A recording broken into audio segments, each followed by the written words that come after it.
It's also going to be going on live stream. So if you want to share your feedback and your ideas, you can do that via, I'm going to put in the chat the link to present your thoughts on LinkedIn. It's also going to be on Facebook. So just keeping it confidential.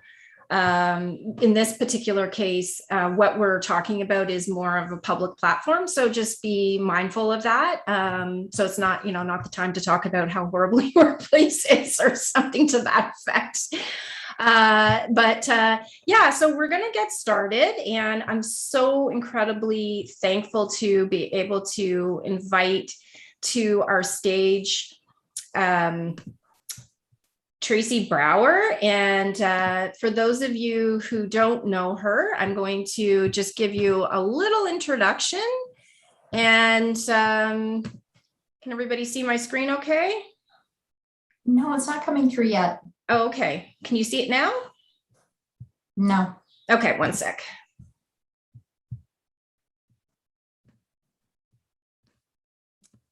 Okay. Screen. Now we can see it. Okay, and present.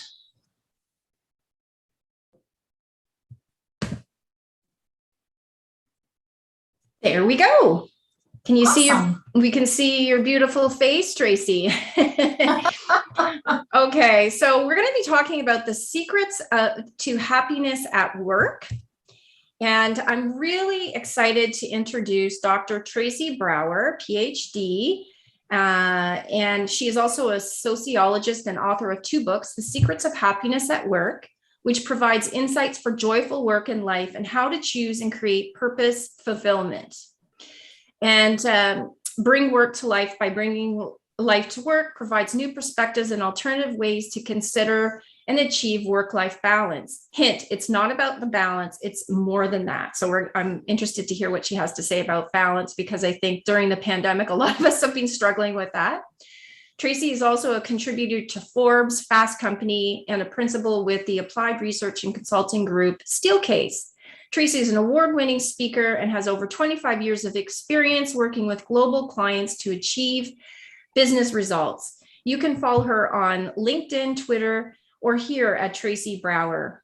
And she'll also be sharing her presentation as well, so you'll have access to that. So without further ado, I'm going to hand it over to Tracy, who can share her screen and start the presentation. Sounds good. Thanks, Lee. I really appreciate it. Thank you for all of you being here. I'm looking forward to our conversation.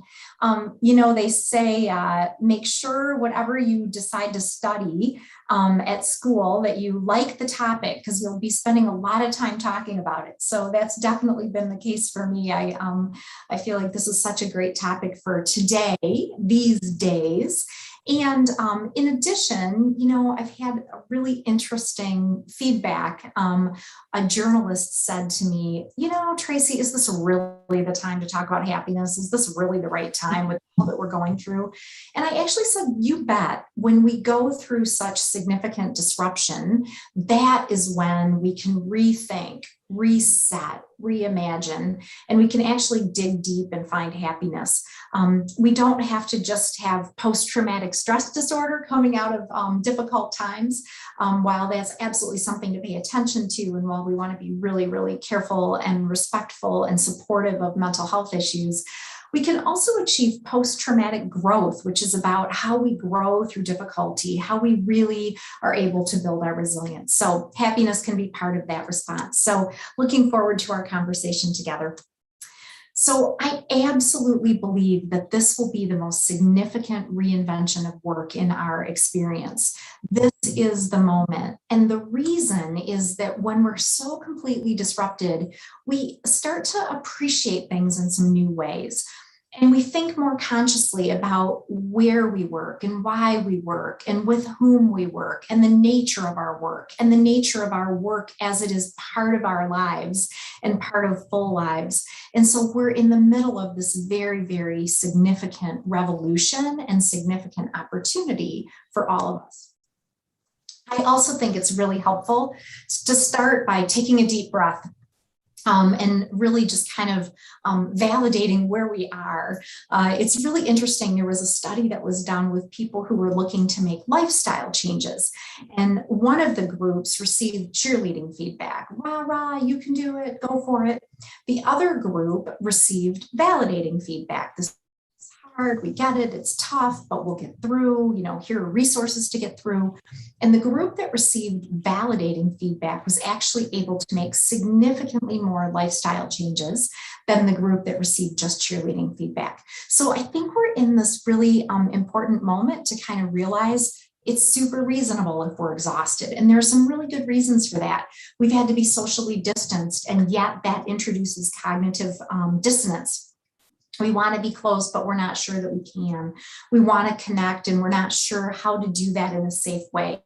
That cognitive dissonance has been part of our reality. And in addition, neurologically, we always look for certainty. We want predictability. We want consistency. Our brains really want that. And we tend to shy away from uncertainty or ambiguity. And this has been so long and so intense, but it's also been really uncertain. There have been these ebbs and flows, and sometimes we may feel like we're out of control as a result of that. We're climbing the mountain and we think we're reaching the peak, and we get there and realize, oh, it was just a cloud and there's, more to climb. And that can be really exhausting. I think the other thing that's worth mentioning is just the blurring of boundaries. I've studied work life for many years, and it seems like so much of the literature and the dialogue has been around how do we keep work away? How do we keep work at bay? How do we keep that boundary so that work doesn't intrude? And now we're hearing the opposite. People are saying, I love my people. I love my closest people, but I'm getting a lot of my people these days. And how do I get just a little distance in terms of my personal life? And sometimes that opportunity to kind of go to work and have that routine of the workday can be fairly helpful to us in setting that boundary. So that's another one. And we know we've just been wearing lots and lots of hats. Like, we're helping our children with learning to a greater extent. We've had children around and maybe doing more childcare than we typically would. If we haven't been going out to dinner as much, we've been wearing the cooking chef hat more frequently. And while each of those may seem like not a big deal and we've gotten used to them, it still can be a challenge in terms of just juggling a lot more on our plates. So it's really fair if we say to ourselves, oh, we are tired.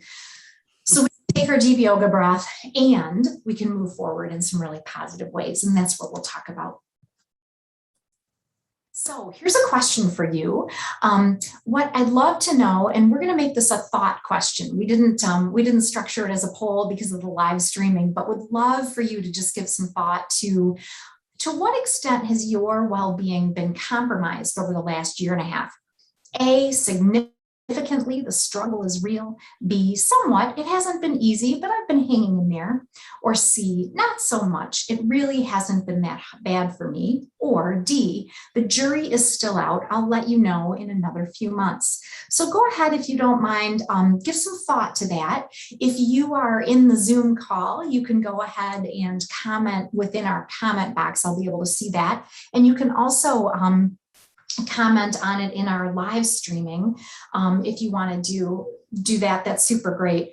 I love this comment about absolutely post-traumatic growth. I agree, right? Like, this is our moment for growth. So while our well-being may have been compromised, we can grow through it in addition. And I love this comment. This is the time to have this conversation for sure. Some of you are saying, oh, this is great. I love it. A D-. I don't know if I've ever had anybody vote with a plus or a minus on the letters. I love that. I think that brings up the point about humor and about creativity. When we're able to think outside of boundaries, when we're able to kind of bring a nuance or bring a new perspective, that so contributes to well-being in some very positive ways. Many of you in the chat are saying B. Here's something that's interesting. I've been asking this question for a while. And at the beginning of the pandemic, many more people were saying, oh my gosh, this feels really catastrophic. And as we have moved forward together, more and more people are saying, I'm getting through. This is okay.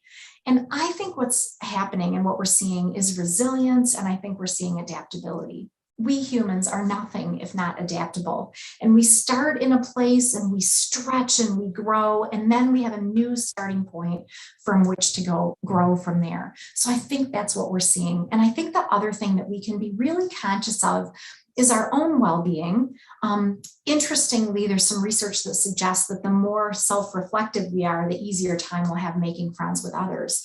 But we can also be really empathetic toward others.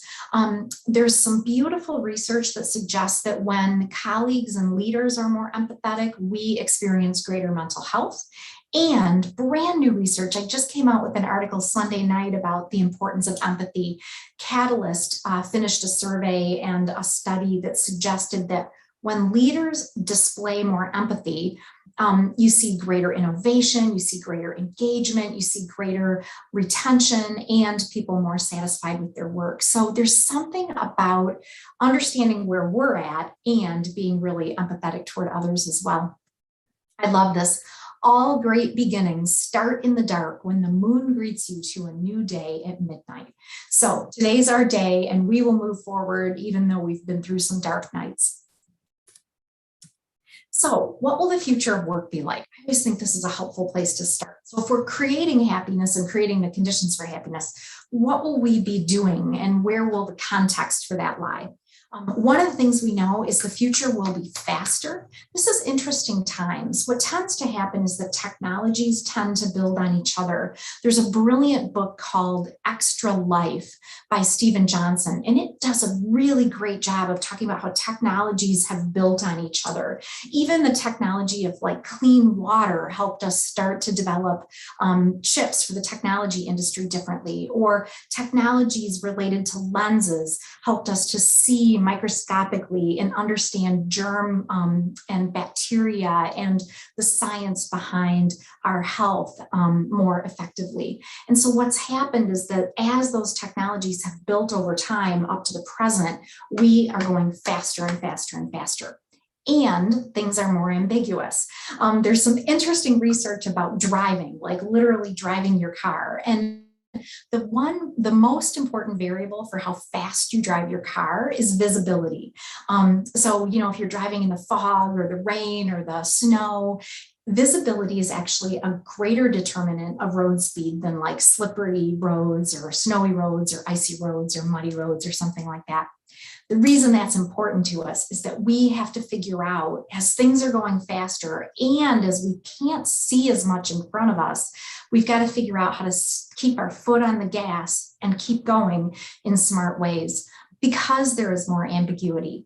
And what's interesting is that when there's more ambiguity, it actually gives us the opportunity for more innovation. If we kind of already know the landscape around us, chances are lots of people have already figured out the right solutions for that landscape. But when things are less certain, when we're less sure what the future will hold, those are the opportunities for innovation. So we want to keep our foot on the gas and be creative in those moments, and also think about how we can be smart about the speed. There's more openness for us today. There's I did an article called Cool New Tech Trends That Will Change the Way You Work. And I talked to some tech experts. Interestingly, they said it's not that all the new technology is stuff we've never heard of before. It's been on the horizon, but this disruption has increased our receptivity, increased our adaptability, increased our willingness to explore. And I think work is like that as well. I think our life is like that as well. When you're disrupted, you tend to generate more openness. So this might be the time to reach for that new career step that seemed like it was out of the way. This might be the time to try skydiving, which has always seemed a little crazy. As a person who loves to skydive, I can say that. And so this may be the time to try something new in your volunteer work, in your career growth, in your personal life. And we have more flexibility and choice. One of the trends that's really interesting in the future of work is a focus on well-being for ourselves and our mental health, for our well-being physically, emotionally, cognitively, and in terms of workplaces that are supporting it. And this is a talent revolution. The number of people thinking about leaving their jobs, the fresh air effect, the grass is greener maybe somewhere effect is operating, and employers are saying that they need to increase headcount. So this is a moment for us to think about what we do, to think about how we express our talents, and to make choices that are really conscious and that kind of take us on the next pathway toward happiness. And we'll keep talking about that. Here are some of the, and I'm going to just peek at the comments. Yeah, I love it. My well-being is growing. What a great comment. That's a quotable quote. So here's something that that is, I think, really interesting to know. Sometimes I think we get feedback about happiness. Well, it's kind of fluffy, Tracy, and it's maybe a little soft. Here is the actual science. When people are happier, they tend to be better physically. They tend to have better physical health and well-being. That has really important business benefits because it reduces insurance costs, but it's also really good for people if we feel better physically. When we're happier, we tend to set bigger goals. We tend to be more focused on learning. We tend to be more likely to reach our new goals. When we're happier, we tend to make better decisions. I think that one's really interesting as well. And we tend to perform better. We're more likely to stay with our current employer. We're more likely to stay with our current set of colleagues because we feel invested in that community. And when we're happier, we tend to be more likable. What happens as a result of that is we tend to attract people to us, and we tend to attract opportunity. Here is something else that's really interesting to know about happiness and satisfaction. If you generate happiness in parts of your life outside of work, you will perceive more happiness inside of work. So if you go do volunteer work that absolutely lights you up and you think is the coolest thing, that will give you a greater perception of happiness in your work. If you go do something with your family, or if you go pursue a new hobby that makes you happy, those things will affect your work. And the opposite is true as well. When you're happier within your work, you'll tend to feel happier in your personal life. And this also operates at the country level. I just think this gives additional validity to the data. When citizens report that they are happier, they will tend to have greater GDP in the country, greater educational attainment, and greater physical health among citizens. So is happiness soft and fluffy? I don't think so. I think it matters a whole bunch in terms of us personally and in terms of the work that we do and the organizations that we're part of. So here's another question for you. Again, you can answer in the chat, or you can answer in the comments in our live streams. To what extent are you optimistic about the future, or the future of work specifically? A, greatly bring it on. The best is yet to come. B, it's mixed for me. I can see pros and cons. C, I don't want to be a pessimist, but I'm really not sure it's going to be ideal. Or D, I need another cup of coffee before I answer this one. So curious to hear what you think about this one and to what extent you are optimistic. Looks like we've got an A coming in. It looks like some people are saying, yep, we're feeling optimistic. Some of you are mixed. I think one of the things that's really interesting about this question is that it can be pretty situational. You may feel optimistic at the beginning of the day, and then you get that email that kind of is a gut punch, and you're all of a sudden feeling a little less optimistic in general. Or you may feel more optimistic during some seasons of life than other seasons of life. That's really, really fair. I'm seeing lots of B's in our chat. I'm seeing some A's on our live streams. Here's something I think we can take from this. Whatever your situation, you have a huge influence on other people. Sociologically speaking, the number one way that we learn is through watching other people, listening to other people, experiencing other people who are part of our groups and our communities. That is really important news because each of us have such an influence on others. So when we're optimistic, that has an effect on other people. And we need people who will think critically, who will give us kind of new ideas about problems that need to be solved or things that we absolutely need to pay attention to. So we can appreciate all of the people who are part of our community and realize the incredible influence that we have on others. So here are a few things to know about happiness. One is we talked about how your influence is really significant. That's a really big deal. The other thing to know is that happiness ebbs and flows. I think one of the myths in our kind of Western society is that happiness should be something that's constant, and that if we're doing it right, we're always happy. It's bonbons and butterflies. But the truth is that happiness absolutely ebbs and flows. Some days will be more up than others. Some days will be more down than others. There will absolutely be very valid reasons that some days we're on top of the world and other days not so much. That is not meaning, though, that we aren't happy. We can still be joyful, content, happy overall, even if we have ebbs and flows. Another thing to know is that we are all empowered to create our own happiness, to create the conditions for happiness. I think another myth in our Western society is that happiness will come to us on the silver platter, and you can kind of take off that lid of the silver platter and you can hear it kind of ding as you take off the lid. When the conditions are just right, we shall be happy. But in truth, we can create the conditions for our own happiness. And here I think is important to talk about both agency and structure.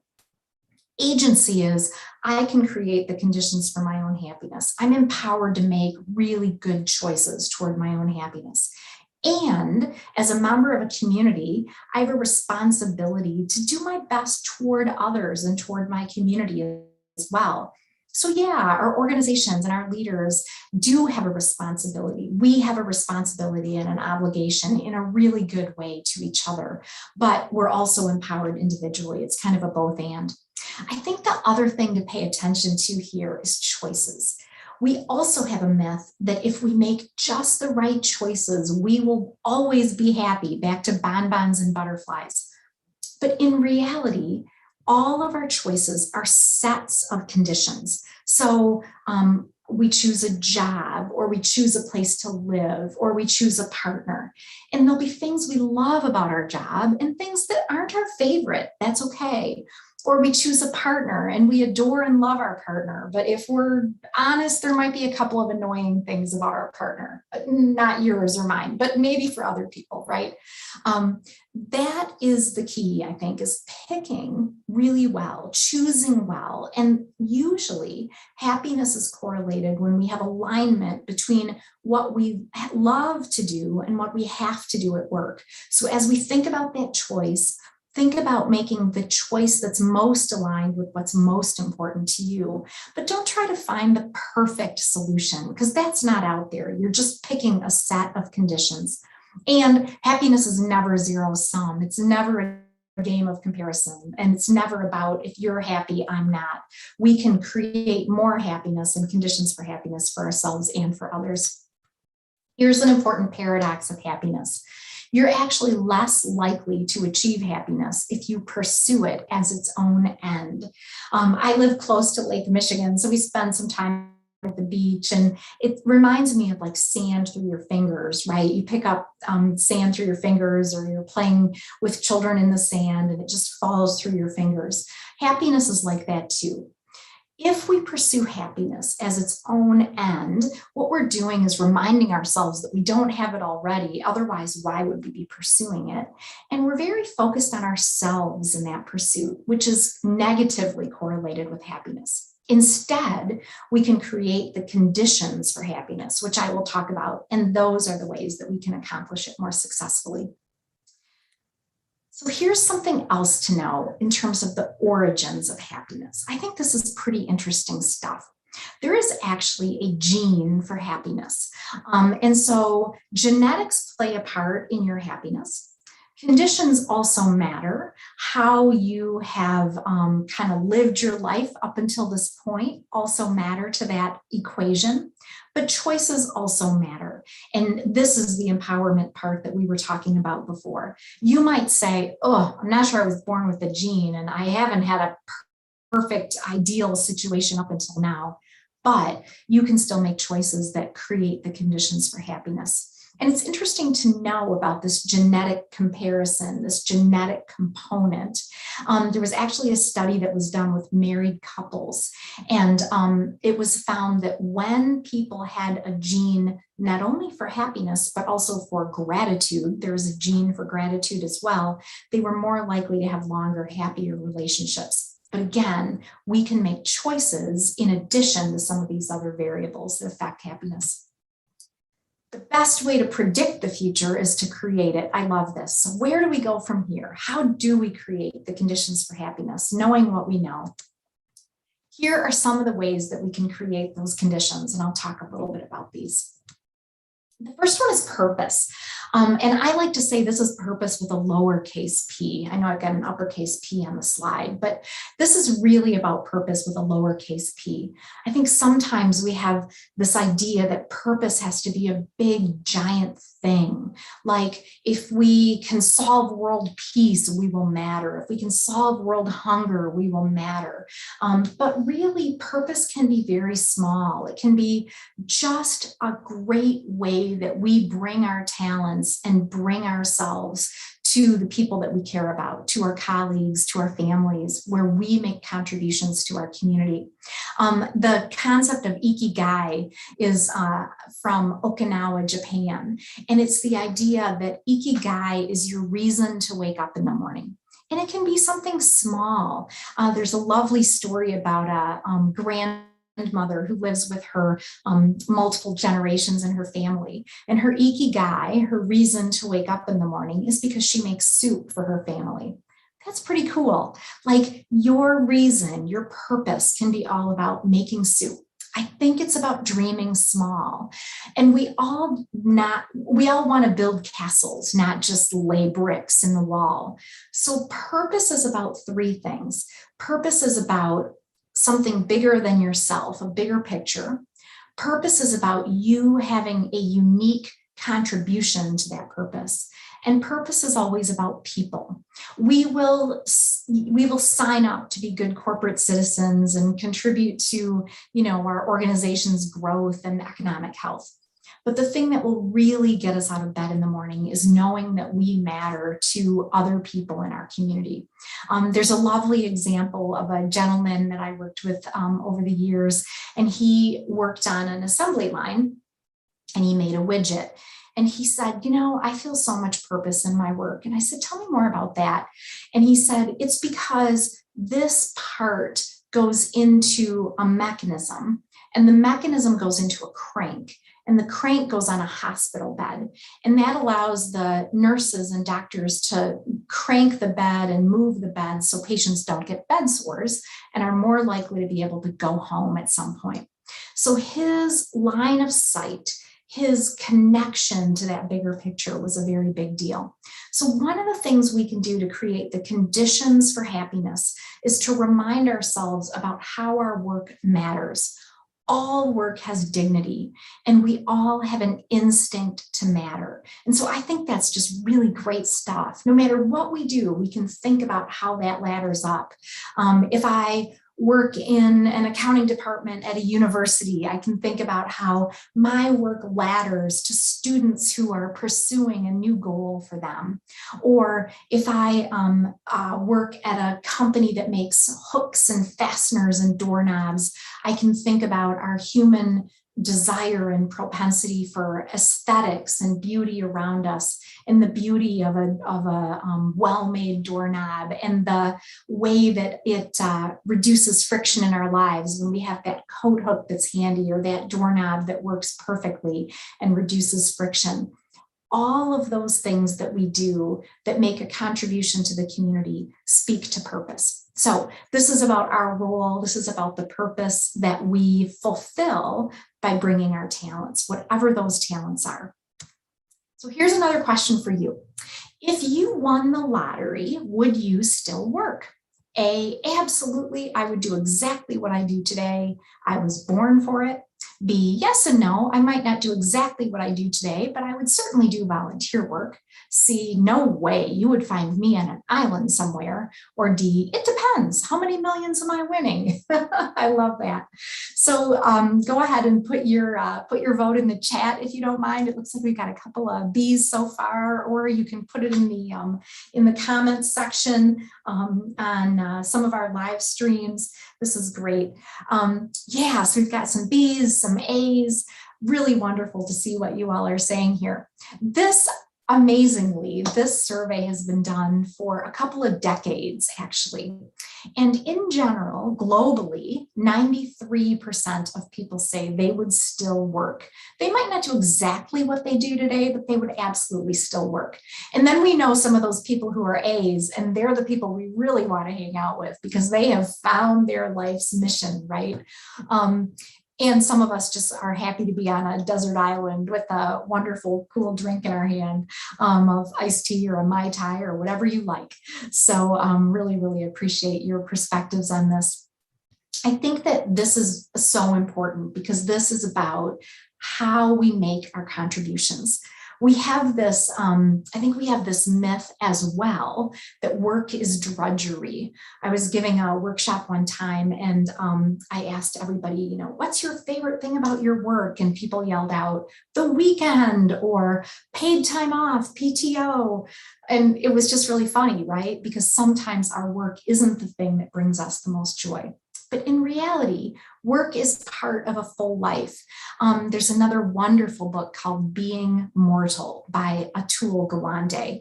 And it talks about how one of the worst things that can happen to us is if somebody says, nah, we're good. We don't need your help. We're good. We're all good. We don't need anything from you. That doesn't always feel terrific. And so one of the things that's important is for us to reach out and connect with the people around us to validate what they're doing and to find our own places where we can make those contributions. And so chances are most of us would still work even if we won the lottery, depending on how many millions it is, or we would at least do something from a volunteer standpoint. So one of the ways that we create the conditions for happiness is by reminding ourselves of purpose. Another way that we create the conditions for happiness is through gratitude. I mentioned that we do have a gene for gratitude, but this is the same deal. We can make our own choices as well. This is something that is related to happiness because when you are grateful, it's easier to take the perspective of other people and therefore empathize and feel more connected with other people, which is a pathway toward happiness. Gratitude also reminds us of all that we have, and therefore it's related and correlated with happiness. So as we're feeling grateful, it's usually best to go beyond things. I drive a classic VW Bug and I love it. It's like awesome fun for me, but it's just a thing in my garage. Don't tell my husband that. I adore this car, but ultimately it's just a thing in my garage that I enjoy. The real gratitude, we can be grateful for things, but the real meaning in gratitude often comes from people that we can be grateful for, from situations that we can be grateful for our own capabilities and a sense of kind of confidence without arrogance. So gratitude is a really big deal, and we can be really intentional, like wake up in the morning and think what you're grateful for, go to bed at night and kind of remind yourself a couple things that you're grateful for, make a list. When we are intentional about our gratitude, that tends to absolutely correlate with happiness. And so it seems like such a simple little thing, and it's a big deal in terms of happiness and the correlations. I love this. Enjoy the little things, for one day you may look back and realize they were the big things. As a relatively newly empty nester, a mostly empty nester, I can absolutely identify with this one. So here's another thing that we can absolutely think about in terms of creating the conditions for happiness. And that is all about community and generosity. This is like one of my favorites. We are wired for connection. Neurologically, when we are face-to-face, present, and focused on other people, we get a hit of oxytocin. Oxytocin is the feel-good chemical. When we get a hit of oxytocin, it makes us feel happy. But it also tamps down brain chemicals that can cause us to feel stressed or worried, in particular, adrenocorticotropin and cortisol. Adrenocorticotropin and cortisol are really helpful and wonderful if we're running away from the saber-toothed tiger. But if we are in a constant state of stress, then that is less helpful to our physical, our emotional, and our cognitive well-being. And so oxytocin, which is the hit that we get when we're with other people, helps us feel happier, and it reduces the negative effects of some of those stress chemicals. That's a big deal. It also reduces morbidity and mortality. There's a beautiful book called The Village Effect by Susan Pinker that talks about the importance of community and connection. But this is the point where people usually say, yeah, you just want us all to be extroverts. Is this all about being an extrovert? And the answer is absolutely not. Of course, extroversion and introversion are on a continuum, and some of us may need less of social time than others, but we all need some level of human connection. Even if it's more focused, even if it's less people, we need that human connection. This also goes beyond just socializing. Super interesting. If you look at the research on why people want to come back to the office, some people want to stay home in their fuzzy slippers with their little dog by their feet forever. That's cool too. But for those people who want to come back to the office, the number one reason they say is that they want more belonging, they want to connect with colleagues, and they want to socialize. Well, a lot of hard-hitting business leaders are like, really, you want to socialize? I need to invest in real estate so that you can stand around the coffee pot so that I can go to the water cooler with you. In actuality, socializing is a very big part of successful work and successful life. Socializing isn't just about socializing in the kind of superficial sense of that. It's really about social fabric. It's about social nurturance. It's about social learning. We tend to learn more deeply when we're with other people and sharing experiences. It's also about social identity. We get a sense of belonging, not just from being with other people, but from a shared sense of social identity. We're there to do something together, whatever that something is. The other thing that's important here is social capital. We build social capital and we increase the bank account in our social capital account by face-to-face relationships and experiences together. And we tend to make withdrawals when we're not face-to-face with others. That's one of the reasons that younger generations have said, oh, we're really eager to get through this pandemic and get to face time again, because they're building their social capital. In some cases, more senior generations have said, you know, we've been pretty okay. We've already got that social capital pretty built up in general, right? I know that there are lots of exceptions to those, but socializing has everything to do with this richer mix of building social capital, of social learning, of social nurturance, and it is part of happiness. The reason it's part of happiness is because when we're connected to others, we tend to have a more expansive perspective. One of the things we know about depression and mental health issues, one of the hallmarks is that we tend to be super inwardly focused. We may feel limited. We may feel trapped. We may feel like we don't have a lot of options. And so our focus tends to narrow. And interestingly, statistically, if people are depressed, one of the things that helps that depression is doing volunteer work because it tends to focus you outwardly. Physically, when we're in, pretty good mental state, we tend to have 180-degree peripheral vision. But when we're under extraordinary stress, that physical peripheral vision narrows, that field of vision narrows to 30 degrees. Usually, because we're running away from that saber-toothed tiger and we're watching for the tree that we can climb to save ourselves and save our young. So what focusing on others and connecting with others does is it reopens that vision. It expands our perspective. It helps us to feel more like we're part of something bigger than ourselves, more like part of a community, more like we matter as the fabric of that community. So this is about responsibilities to each other, the good kind of responsibility where we feel an obligation to the community, where we feel an obligation to bring our best because we care about the people around us. So connections, generosity, giving are all pathways to happiness, and they're absolutely correlated at a statistical level with happiness. Here's another thing that is part of the pathway for happiness, and that is performance. Interesting, we all want to perform well. Like nobody wakes up in the morning and is like, I feel like, well, we might wake up in the morning and want to just relax for the day or take a nap if it's a rainy day. That's fair. But nobody wants to wake up in the morning and be a slacker, right? We want to perform. We crave to matter. We have an instinct to matter, as I said. And so when we perform well, that is absolutely correlated with happiness. This is related to flow as well. In the flow state, what tends to happen is there's a part of our brain that's worried about vigilance. It's the executive function. We're paying attention to other people. We're paying attention to how we look. We're paying attention to how we're doing. In flow, what happens is that vigilance tends to switch to a less level of focus. And we tend to switch into an absolute focus on the task, on the accomplishment that we're trying to achieve. And that is correlated with happiness because of less vigilance going on. And so the other thing that happens here is that when we sweat, either literally or figuratively, we tend to feel more happy. The reason is that if we can do something with our arms tied behind our back and kind of blindfolded, it might be less stimulating. It might be less inspiring. When we have to work hard for something, it makes us think in new ways. It reminds us of our capabilities. It also bonds us to others because we've had to roll up sleeves together and figure it out or get through something really tough.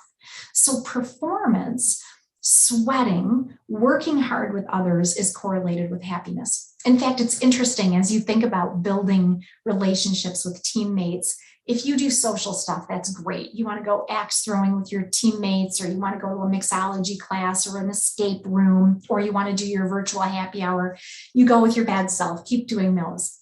And another really effective way to build bonds on teams is through task. Statistically, doing tough tasks together, getting through challenges together, rolling up sleeves, as I said, together is a really good way to build those bonds. And sometimes those bonds are most significantly built when we go through hard times. And this surely qualifies. So we get the performance bump and we get the connection bump. A pathway to happiness is performance and doing our very best. And here's the last one. The way to create the conditions for happiness is all about learning and stretch. I love this. This happens in informal ways, right? Like you informally are learning from people all the time. It can also happen in formal learning, seeking out things that are new to us, seeking out diverse perspectives, seeking out that thing that makes you curious that you want to learn about. It's amazing how any field you look at, you can see the tip of the iceberg, and then it's amazing how deep it goes. We did this very cool thing, my husband and I, on Sunday. It was a cheese tasting event, a virtual cheese tasting event with a business in Brooklyn called Brooklyn Larder. It was brilliantly done. They sent us this cheese ahead of time. We sat down on a Sunday afternoon with our cutting board and our cheese and the crackers they had sent to us to go along with it. And we learned all about cheese. Like, who knew? There's so much to know. But there are a lot of things like that where almost anything you tap into goes extraordinarily deep. And so when you learn about new things, whatever those things are for you, that is really helpful towards your happiness. Of course, we all need rejuvenation. We love to sit on our back porch and, eat bonbons and read our favorite book. But when you are working hard towards something, learning something new, setting a challenging goal, that is also correlated very significantly with happiness. Here's another question for you. To what extent do you feel prepared for the future? Given what we've talked about, given where we're going in the future of work, to what extent do you feel prepared for it? A, totally, we don't know everything, but we know enough to take positive steps forward. B, somewhat, figuring it out will be part of the journey. C, not so much, there's a lot of work to do, but I'm up for it. Or D, if only we had an easy button. Wasn't that a brilliant marketing campaign, right? Was that Staples with the easy button? That was something that has stuck with us all. So interested to hear what you think about in terms of how optimistic you are, or more specifically, how prepared you feel for the future.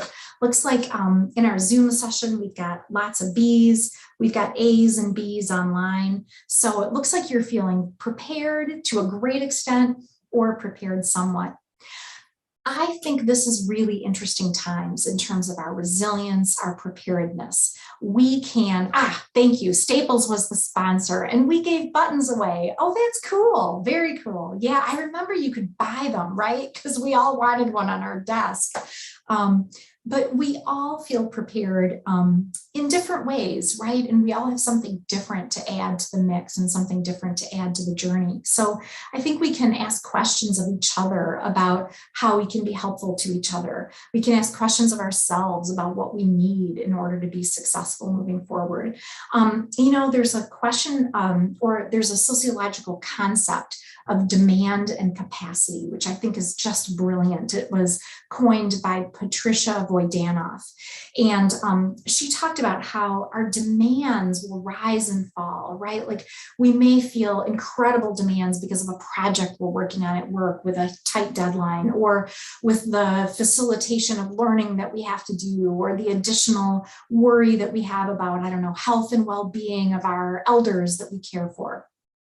And capacity is on the other side of that. And capacity can also fluctuate. Some days I'm able to take on the world. If I have lots of flexibility in my work, that may give me a greater sense of capacity. If I have support systems around me and people who help, that gives me a greater sense of capacity. And so this flux between our demands that we face and the capacity that we feel to deal with them have everything to do with our work life, with the way that we navigate work life, and the extent to which we feel prepared for the future. And so we can adjust those in terms of how many demands we feel. We can adjust in terms of how we seek support and set boundaries in terms of our capacity.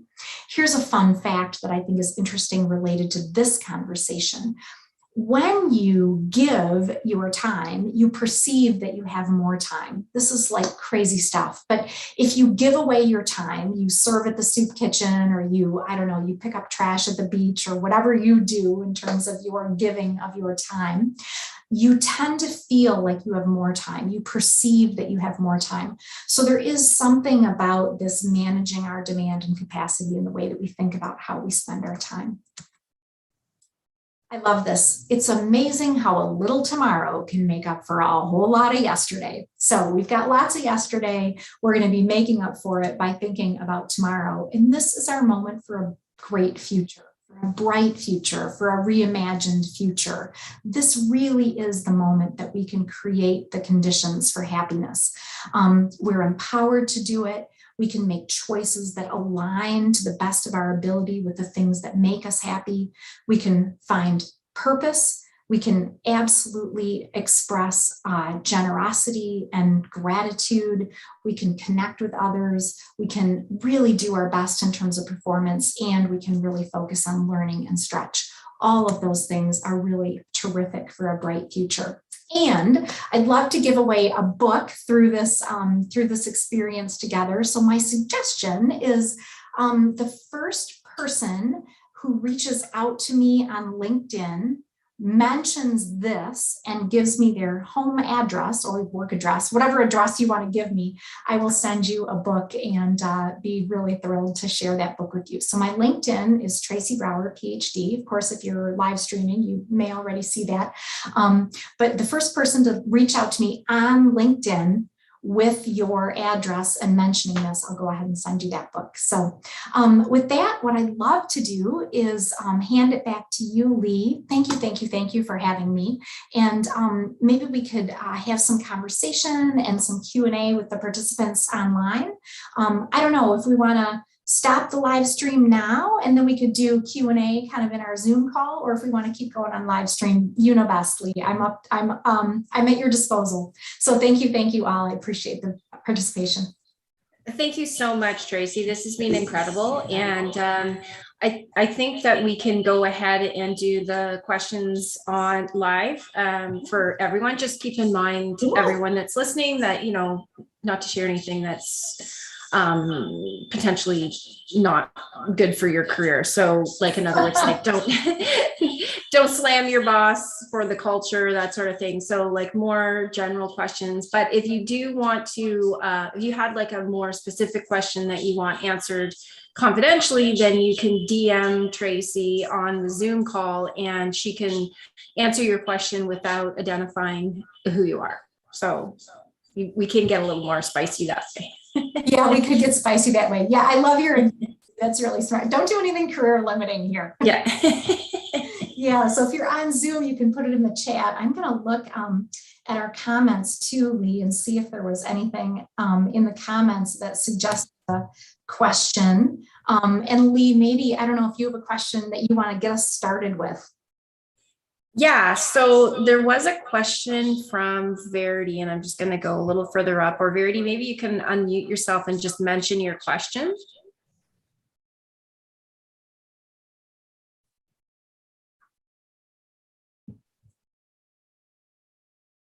Is she able to unmute herself? Oh, I love this comment. You had cheese, go to France, and the cheese choices in the market blow your mind. Yes, it's true. That was one of the things that came up in our cheese tasting, like the difference between pasteurized, which is, you know, cheese in the US versus non-pasteurized, and taste differences. Very cool. It's just, I think it's such an expression of how much variety there is, how much knowledge there is in the world. And there's so much that's interesting to learn about. Here's Verity's question. Do you see empathy starting to decline? My son saw neighbors almost get in a fist fight voting yesterday. Oh, and accused others of cutting in line. Big breath to answer this question. We are statistically seeing greater amounts of incivility, greater amounts of rudeness, and in some cases less empathy. And that makes me so sad. Like, my brain goes in a million directions, and I'd love to hear your additional thoughts on this as well. One of the things that gives me pause, I read this amazing book called The Great Influenza. There are two versions of it out there, and they're by two different authors. And the one I read, I want to say it was by Hardy or Harper, something like that. I can look it up for you and put it in the comment section. But it was super amazing. It was about the flu pandemic of 1918.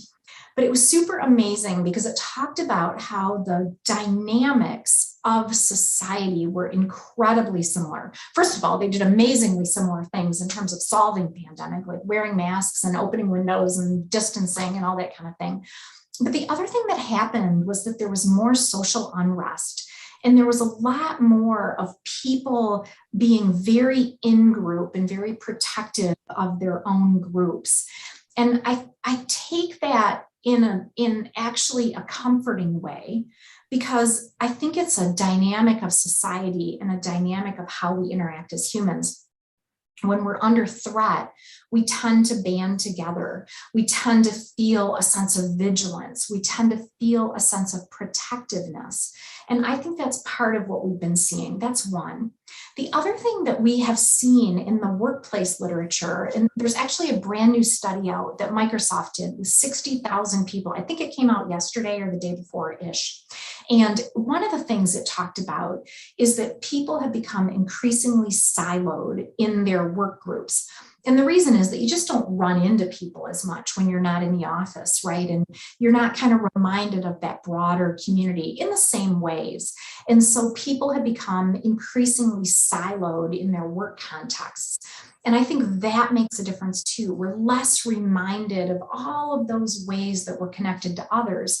So the social distancing we've been doing, while it may be really important for health reasons, no discussion there and no question there from the politics of that, but it also has been really meaningfully significant in terms of our dynamics with each other. So I think we've got this opportunity for civility, this opportunity for empathy, this opportunity to express greater senses of connection and caring, and to be really intentional about that, because we may need to find our way back a little bit on that path.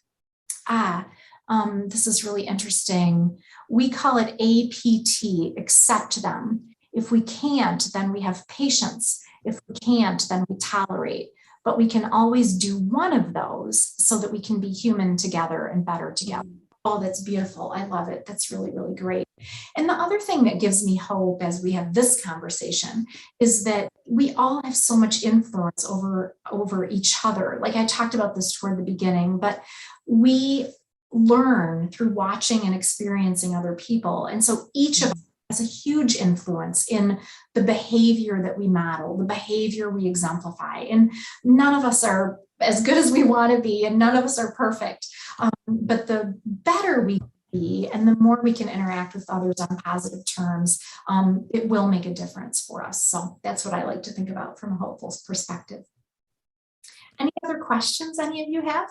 Yeah, Pete's going to ask a question live because he's here and he can speak. He's not live streaming, so he's doing both. He's multitasking. We all multitask these days. Oh yeah. Oh my gosh. Hey, Tracy, honestly, a wonderful presentation, and I oversee a human connection movement up here in Canada that's trying to educate people about the power of human connection to our health, happiness, our success, and many other things, empathy, compassion, all the things that you touched on. How has the role of business changed, do you think, in the pandemic, as we've gone from a place where the business saw you every day, and now they're kind of, and our reaction for most businesses, I think, was more reactive. It was like, hey, I see you every day. You look like you're doing okay. So here's if you collapse on the cafeteria floor, here's the 1-800 number. We'll make sure we get you back to the office. But there was no preventative lens. And, I wonder what now that you can't see people, and most businesses can't afford to have that person take the 6-month spiral down to a place in which they are lacking productivity of any level, whether it's a little or a lot. How is that going to force us? Because what I hear in your presentation, and I loved it, so I just want to reinforce that, is what I hear in your presentation is more about empowerment of the individual versus really the employer. Really, it's almost like educating. It's almost empowering. It's almost saying, look, we can't teach you to do some of those things. It's something you need to go do. It's about finding balance outside of work. Yes, connection in work is important, but connection everywhere is important. Chasing dreams, passions.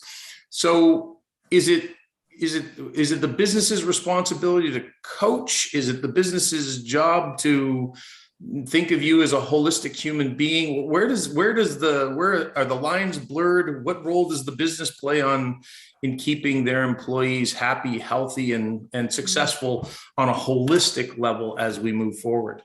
Yeah, I love that question. Yeah, I definitely geared this conversation for us as individuals, knowing we're kind of showing up as individuals. But I think this agency structure conversation is exactly the right conversation to be in, because I think it's a dynamic tension. And when I say dynamic tension, I mean like tension in a good way. Like we need both. We're not going to resolve it. It's not a choice of one or the other. Both need to exist together. So for me, it's about agency, which we spent a lot of time talking about, but it's also about structure. It's also about businesses that have a responsibility to employees, to the communities that they're a part of. Government, society, other community organizations who have responsibilities to the community.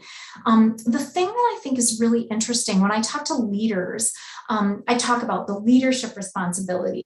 Leaders can create the conditions for happiness. So I definitely feel like business has a really important role to play. And cultures that are most constructive and productive are really good for people. They're also really good for business benefits and business outcomes. So I do feel like it's a two-way street, like business does have some responsibility. The thing that I stop short on is I like to think that none of us have a responsibility for someone else's happiness, whether I'm a business, whether I'm a leader, whether I'm an individual. But I do have some responsibility to create conditions. So that is businesses that create a greater sense of purpose. That is leaders who demonstrate empathy. That is organizations that create the context for us to connect. And so I think there really are ways that we can all kind of create those conditions. And I absolutely think that business has a responsibility. And one of the really interesting things that we had seen as a future trend before the pandemic was that businesses were taking increasing responsibility within their communities. And I think this is an interesting thing that we've seen happening now as well. Like with all of the social issues that are going on, businesses haven't been able to sit back and try to be neutral, right? There's no neutral, there's no Switzerland. And so lots of business leaders have spoken up and taken a stance, taken an opinion, taken a perspective on key issues. And I also think that, like, one of the things I've talked to leaders about is I see this as the great sift, where the best leaders have always been the ones who can engage people, who can hold people accountable for outcomes and objectives, who can be empathetic, who can help people to reach their goals. Those are great leaders who drive results for their companies. And those are the leaders that have kind of come to the fore through the pandemic, because they're the ones who are going to be better at engaging and leading from a distance. And so I think that this has been a bit of a sift in terms of learning who are the leaders who can kind of take us through in both the task and the personal, and who are the leaders who may need some more development. I don't know if that jives with you, Pete, or if you would see that differently as an expert in the field. Honestly, I think it's spot on. And as somebody put in, as Tobin put there in the comment, it's creating the opportunity for happiness versus actually creating the happiness. Yes, you know, exactly. And it's almost, and I really do believe businesses have gone from reactive to proactive coaching. And our goal is to set people up and help them achieve a healthy lifestyle, whatever that is for that person, by giving them some. I'm a big Maslow's fan. Some of the basic fundamental understandings of what drives happiness in life, and then it's really got to be left up to the employee to say, I'm going to either embrace this or not, or some areas I'm strong at. I need your help. Coach me on this one. Financial planning, or I'm terrible at my physical health. So I think setting businesses up for success is exactly what the future holds. And one question, build on that, is what percentage of businesses do you think are doing a good job at it right now? Oh, that's a loaded question. That's really hard. I don't know. I'm not sure that I have an opinion on that. I did an article not too long ago on well-being and wellness and a trend toward businesses who were looking more holistically at people and their well-being. And they were thinking of it more strategically, more centrally. They were making it everybody's job. Equality is everybody's job. Well-being is everybody's job. Empathy is everybody's job. And then there were some really cool things they were doing to link employees with each other, give employees more resources, develop leaders to be, more oriented toward accountability, toward outcomes, and the ability to check in and be empathetic. So I might be a little bit biased because I talked to and focused on those companies that were doing it well, doing it more, doing it better. I also think that the talent revolution is going to drive a lot of that. With so many businesses losing talent, with so many businesses struggling to attract people, I think a lot of businesses may be focusing more on holistic well-being because they have to. Some businesses may be doing it for all the right reasons because they care about people and they want to be creating a culture of value and respect.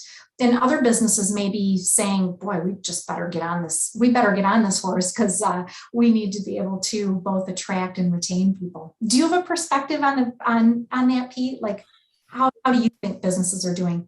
Not a perspective on the overall number, but I actually think in listening to you, it's probably less about what percentage of businesses are doing it versus there's probably a lot of businesses that have some leaders in their business that are doing it.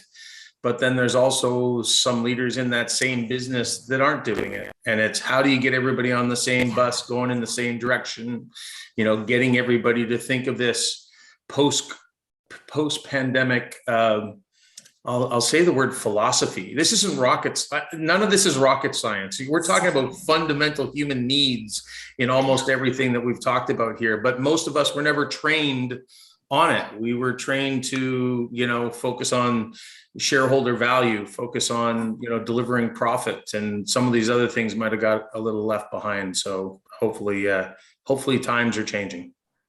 Yeah, I think you make a really good point. I wrote an article not too long ago about like new skills that we need for the future.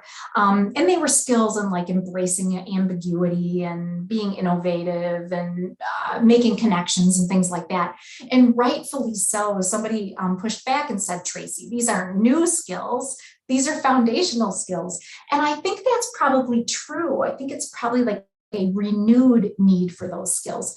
And I also think that from a leadership perspective, it's probably renewed skills. And then there might also be some new skills in like how we create the perception of proximity, how we demonstrate empathy from a distance. I think the other thing that I've talked to so many leaders about is like they do care about people, but they want to be careful about how they express that. Like they don't want to be intrusive. They don't want to cross a line. They don't want to go past an appropriate boundary. And what we've talked about is, gosh, check in with people, make time for people, demonstrate that you care. You can take cues from them about how much they want to talk about something or not.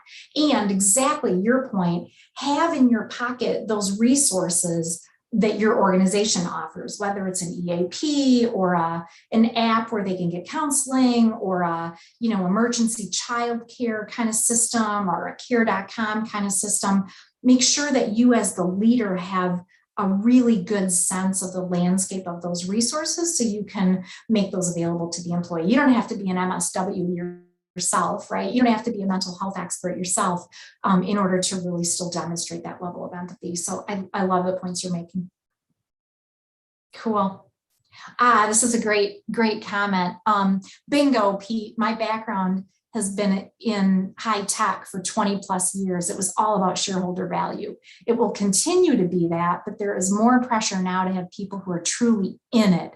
As stated in the presentation, people need line of sight on purpose, not just shareholder value. Yeah, absolutely. This is interesting. The irony of them seeking profits over employee happiness that can drive profit. Yes, the number, I shared this, but I have to say it out loud one more time. The business benefits of happiness are extraordinarily significant. And the stats are there, the science is there, the correlations are there. When we create the conditions for happiness, business absolutely pays off. So any other questions from anyone?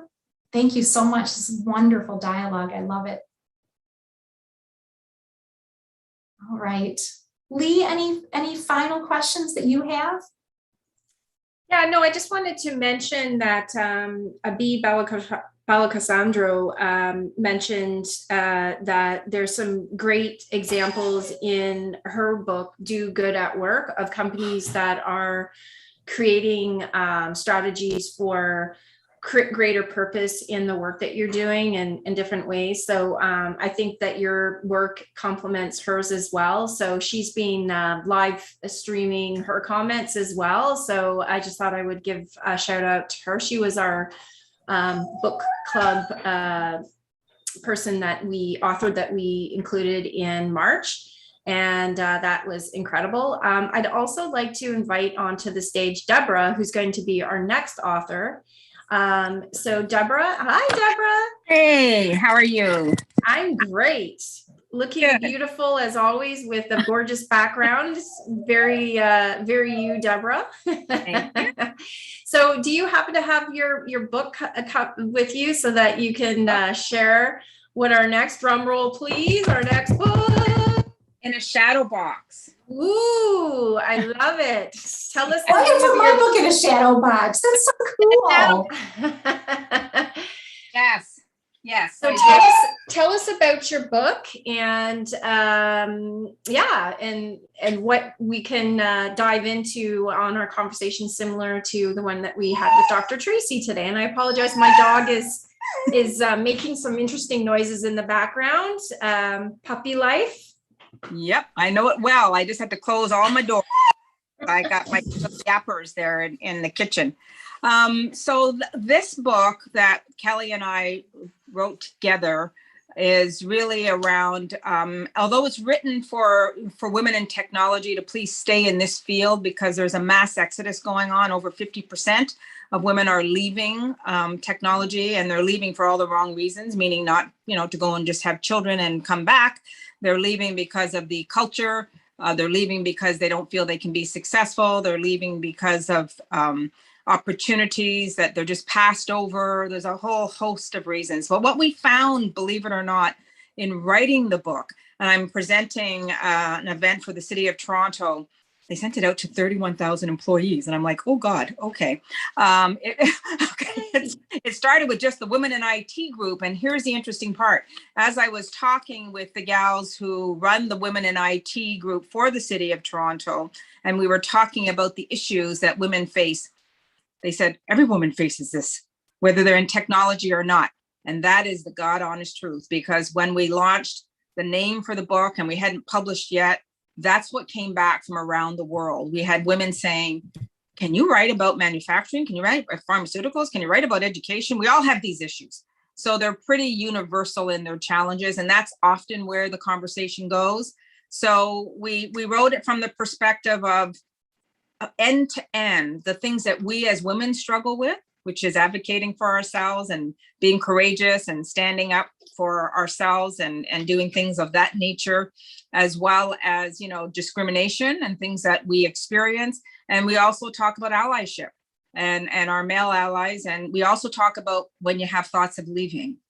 And please don't. Okay, please don't. So what we wanted to do with the book was not only, we keep talking about these problems like we've fallen in love with the problem. What we wanted to do was provide real life, actionable advice. So how do you find your voice? How do you get over these barriers? How do you handle women who are friend or foe? We have a lot that often are foes, and we need to figure out how do we do that. So we included some very actionable advice, and it's been wonderful. It's been very well received, because we've heard from women all over the world that said, I read that chapter the night before I went into the meeting with my boss. Okay, so that's what it's about. And we're getting ready to start writing our next book in January, tentatively called Please Join. And we're going after the 6 to 16-year-olds. We got to get these young gals early, because at 6 years old, they start to self-select out already. I'm not smart enough. I'm not good in math. I'm not good in science. 6. That's ridiculous. What is that, grade 1? So we got some work to do. So that's what it's about. And I look forward, Lee, to the opportunity. Thank you so much for being able to come and sort of talk about some of these things. No problem at all. And Deborah has been our technology mentor for Women in Biz for a number of years. She's a dear friend. I've never met anyone who loves books the way she does. She's a partner at Gartner, and she's just such an incredible example of someone who's integrated her life's purpose with her work, but also works for an organization. as well. And yeah, so she's just an incredible resource to you. I can't tell you how many people she's helped within Women in Biz. She's always open for a call. So we're really lucky to have her next month. I'd like to also thank Dr. Tracy Brower for the incredible presentation. So good. I think, you know, there's lots more to be said that we can add to the live chat on LinkedIn. It's also live on Facebook as well. So, you know, I'm interested to see the conversation continue. And as Dr. Tracy said, she's giving away 1 copy of her book to the first person who sends her a LinkedIn direct message saying that they participated in this event, whether live stream or on Zoom call, and add your address, and then she can send that out to you. Any parting words, Dr. Tracy? Again, thank you so much for being here. Thank you so much for having me. I think this is our moment for a bright future, reset, reimagine, stay optimistic. Let's stay connected. I'm a big fan of Robert Fulghum, who wrote the book, All I Ever Needed to Know I Learned in Kindergarten in the early 90s, you know, centuries ago. And he said, one of the things we need to do is hold hands and stick together. So I really appreciate our time together. Thank you. Thank you. Oh, thank you. So, and if they want to find your book now that they've gotten some inspiration, Yeah. So this is what I love about our book club is that there's no pressure to read the book in advance.